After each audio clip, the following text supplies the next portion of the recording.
This is the final video of the 2012 C-Class. I'm just going to demonstrate the lighting feature of this car. This car has the lighting package, which is, I think, mixed up into the package that comes with navigation. And I'm going to just unlock the car, and it's nighttime, so the car will welcome me with a light show, kind of, basically. See how it looks?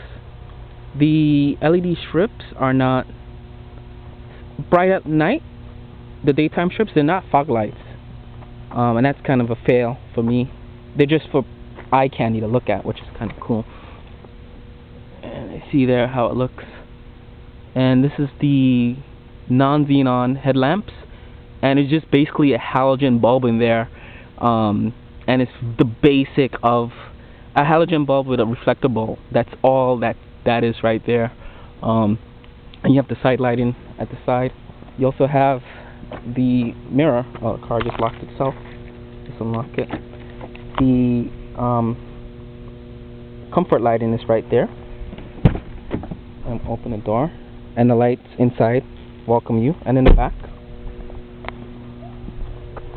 you see we have the LED tails, which is really cool feature on this car. And this car doesn't come with xenons, but it still has LED tails. I think Mercedes is including that in the 2012 cars, C-Class cars. Before, we have a 2010. The 2010 halogen non-xenon cars come with just a standard tail lamp in the back, and there's LED lighting in the trunk as well. See there, which is kind of cool. Really nice feature. I think the car just locked itself again. So this does this every time you open the car at night. As you can see there along the door, there's lighting right there to let me know.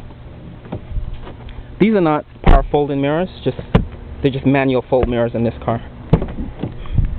I'm gonna start her up. And actually, you know what? I'll just come right in so you guys could see how the car looks. So, I forgot to mention in my earlier video that this car has a really good sound system. Really good sound system in this package with a navigation. The light switch on this one is very basic, and one of my pet peeves with Mercedes is the light switch. Well, now it does, but in the 2010 cars the light switch doesn't light up at all. So this switch is backlit, I guess, with the backlighting cars, but on the 2010 model, this switch didn't have a backlight at all. It was just like always dark. That being said, it is the basic light switch with the rear fog, and it would display there to let you know that it's on. So the rear fog button is separate. Before it was click in, click out to turn the rear fogs on, and this is it. It's just auto and on. And if you want the parking lights on, you could turn that, and what it does, it turns the headlights off and just the side lighting on. Very basic, and there's a parking feature, like if you park the car, which is used in European countries, I guess, in narrow streets. See there. So, and another cool thing about the lighting package in this car, there's light inside the door handle here, the door pull, as well as the door handle pull here. You see it a little bit more over there, which is kind of cool. One of my complaints with the light switch in the car is that when you turn the headlights on, it kind of blinds you from seeing the switch. So like if you're driving at night and you turn the light on, say I'm driving and I turn the light on, it blinds me, the driver, from seeing the switch again to turn it off. So it's a pet peeve, and it's still in this car. I don't know why the light switch is between the two light sources. It's hard to see. And here you have the cabin light, which is really cool, that comes off the mirror, and this is really bright. And I would use this more than the regular lighting. Like if I'm driving, I'm looking at a map or my cell phone or whatever. At night, I would probably use this light on the mirror more than the main cabin light. That being said, the light is designed so it doesn't reflect off the windshield. This mirror light, it doesn't reflect off the windshield, so you could drive with this light on. In my BMW, it's the same thing. The I guess the vanity lights don't reflect off the windshield glass. It's designed like that, so you could drive all night long with these lights on, and it wouldn't bother the driver, the eyes of the driver. And that's that.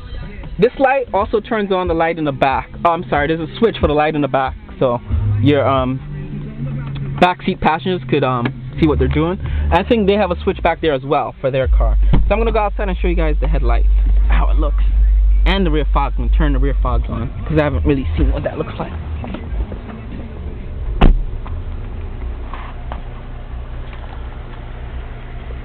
So this is back outside. You can see for some reason, these I think they turn off with the rear fog. So let's look at the rear fogs and come back.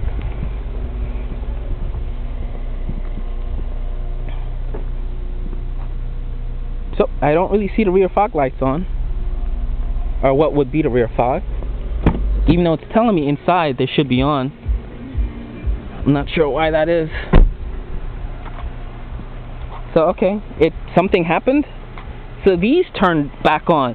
These are not really good fog lights. They're barely light up the ground when you drive at night. They're horrible. They're not fog lights. They're just LED running strip lights. They're eye candy. And then you have your halogen bulb inside the bowl, which is basic. I mean, this is not even the 2010 car that we have. It's halogen bulbs. It's not xenon, but it still has a projector setup inside the headlamp, which is kind of cool. But this is just a bulb with a reflector bulb. It's very simple, very cheap. And I'm guessing that's how Mercedes is saving money. That said, I did drive at night tonight, and it wasn't super bright. As you can see there, that's probably the overhead lamp, but it's not the super bright, not the most brightness for headlamps. But they still do the job, which is kind of cool. And that's basically it for the lighting package. I'm gonna go around the back and see. And the LED tails look really cool. It's actually the best feature on this car, I think, and I think it makes the car look really nice.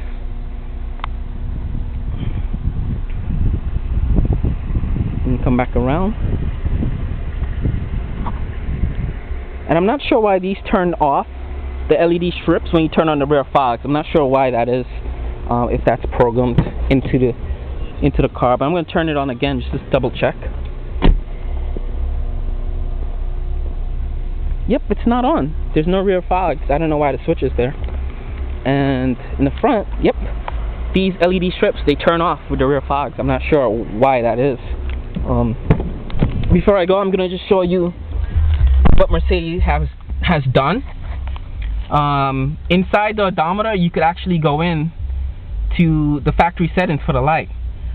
And you could disable different types of light or enable lights. And you have a cool picture of the car inside the odometer, which is cool. And you have surround lighting, so I could enable or disable that. I also have the light delay for the cabin light when I close and open the door, which is cool. And that's it. So just to show you that, it gives you the driver the ability to turn off and turn on daytime running lights, or configure how you would like the lights as you drive. But that's it. It's a basic lighting package, not the Xenon package, but it does the trick. It's not like super bright or super, it's not super cool, but it still looks, the LED lights make up for that, I guess. Mercedes sort of saved some money on the halogen because of the really basic halogen design for those bulbs. It's just a bulb with a reflector bulb. It's not a projector with a xenon, with a halogen bulb in it. Because the 2010, I'm going to shoot another video just to show you guys what I'm talking about. The older C-classes between 2008 2011, you look at the non-xenon cars, you'll see like a projector. It looks like a xenon setup, but it's just a halogen bulb inside. This is just different. It's just really cheaply done, but it looks good nevertheless. So there's no complaint there, and that's it. That's all I'm going to say. So I'm going to I did another comparison video, like a 20-minute clip, showing you the difference between this car and the lighting on my BMW 330i car, to show you the difference between a Xenon and what this car has. So look out for that. That's going to be attached to this video. But that's it. This is a 2012 C300, and this is our last night with this car before it goes back to Mercedes-Benz. And then we get our 2010 car back. It should be ready in the morning from the shop with the new door pull. The door handle is fixed. The service guy called today to say we come pick that car up and give this this really nice car back to Mercedes. That being said, before I go, I really like the 2012 Mercedes. Totally recommend it. Like if you're shopping between this car and maybe other brands like Audi or Lexuses, I'm always going to recommend BMW because BMW is what I drive and what I love. But this car, the C-Class in 2012, definitely does compare to what BMW has been doing in the last couple of years with an E90 series, BMW 3 Series, and now BMW has the F30. The F30, I haven't driven that yet, but I'm sure that probably would maybe most likely blow this out of the park. But this is still a really good car. It is overvalued with the package options and the way Mercedes sort of sell the cars with the packages, but BMW does the same thing. So if you price in the two cars, definitely consider that. But this, the C-Class, I know I've given it a bad rap before with the 2010 model, but this C-Class is definitely a top competitor in terms of BMW, Audi, Mercedes, Lexus, and I think Volkswagen is has a couple of nice cars out.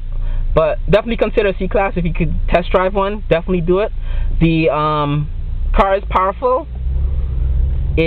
Acceleration is really nice. I'm gonna drive over this hill before I go to show you guys how this car sounds. And you could hear it. You can hear the engine. It zips up, and I'm going uphill right now, and this is just really cool. The 2010 car we have doesn't drive like this. It drives like an all-wheel drive, like old car. That's my seatbelt chime to let me know. That's annoying, but that's how that is, and that's it. That's all I'm gonna say for now. Hopefully the next car I get to do a video of will be a 2012 335i, which is a car I'm interested in looking at, maybe purchasing or leasing sometime in the future soon. And that's all for now. Bye.